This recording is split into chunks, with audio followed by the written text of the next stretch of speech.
Yeah, I think the biggest thing, with starting to do vlogging and stuff is just getting comfortable with the camera. You know, maybe not so much handling of the camera, although that is part of it because it feels strange holding a camera in your hand all the time. But how to talk normal. Like whenever somebody has a camera in your face, or in this case, you have a camera in your own face, I think the tendency is to, usually just clam up a little bit, or if you do talk, you end up talking strangely in a way that isn't natural. It doesn't flow out of your mouth as easily as it does like in a regular conversation. And a lot of the YouTubers and vloggers that I've seen and that I've been watching, the good ones, the ones that are interesting, are the ones who have found a way to talk to the camera as though the camera is a human being. Because when you post these things on the internet and other people watch them, in a real sense, you are talking to other human beings in perpetuity, because the video, once you put that thing online, unless you go in and delete it or something, that thing never leaves. Like, it'll always be there.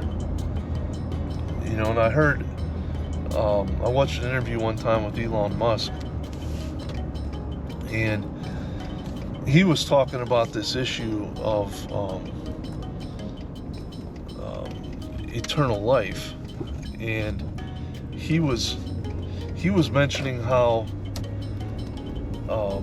people live on after they die based on their digital footprint, so to speak. So all of these posts that you put on Facebook, all of these videos of you that are online, your tweets, your emails, everything that you've put out there will continue on long past your death. And maybe you've even seen this, like when you look at Facebook accounts of people who have died.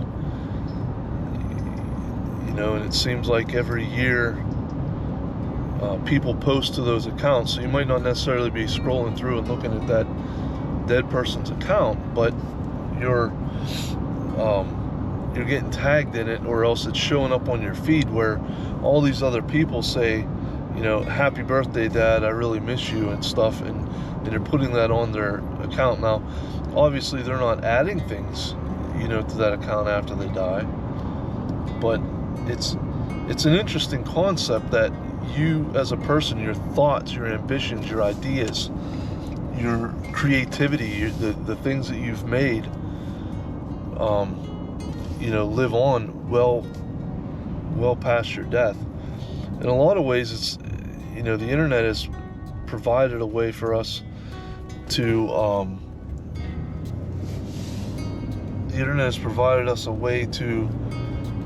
preserve ourselves or live on for our loved ones, even maybe our grandchildren and great-grandchildren, in a way that they wouldn't be able to get to know you in the same way. We have books that people have written and papers that people have published, and maybe records that people got in athletics and things like that, and that leads on well into the in the future, and they can look back and say, well, my grandfather, my great-great-grandfather was or my great-great relative was the first one to kick a football off a tee in the NFL. But what else do we know about him? Nothing. We don't know anything else about him. Or if he wrote a book, you could say, well, he wrote a book on this particular topic. Or if it was a fiction book, it's like, well, he was well versed in language, and he had these ideas and thoughts, and they were captured and preserved through these books.